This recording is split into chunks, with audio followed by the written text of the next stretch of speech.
Самиот факт што вчера ниту ВМРО ДПМН, ниту Министерството за култура нема одговори како е воопшто можно да се случи ваков скандал поврзан со милионски суми евра народни пари, потврди дека тие се фатени на дело. Денес ќе објавиме нови сознанија за мега аферата Патриотска метла. Меѓу најмалку 14 проекти за кои е исчезната документација се дел од тендерите за музеот на ВМРО. Ова е овдека.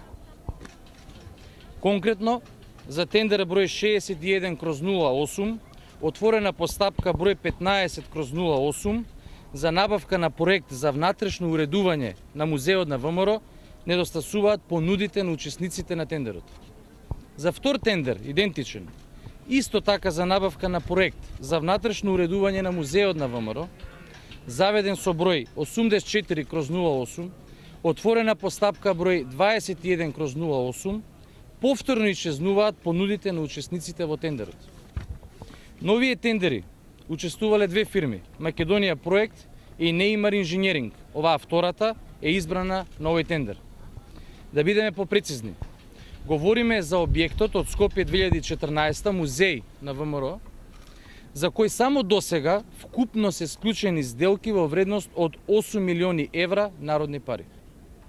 Оваа мега афера, Патриотска метла, уште еднаш потврдува дека проектот Скопје 2014 е криминал од невидени размери. Добро осмислен механизам како на криминален начин да се исперат стотици милиони евра народни пари. Операцијата Патриотска метла представува обид да се прикрие криминал како што Македонија досега не видела. Груевски и ВМРО ДПМН од еден огромен влегуваат во друг надграден и проширен криминал. Еден огромен криминал се обидува да го сокрие со друг, уште побрутален и поочигледен криминал со уништување на тендерската документација.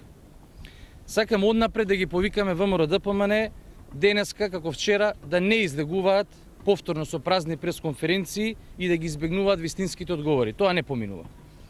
Одговори за оваа мега афера јавноста очекува од најповиканиот, а тоа е Министерството за култура. Тоа што министерката е во Украина не го оправдува молчењето на Министерството. Освен, ако поседата на министерката е поврзана токму со височните фигури кои се изработуваат во Украина, а ќе бидат поставени токму во музеот на ВМРО, проект за кој е исчезната дел од тендерската документација.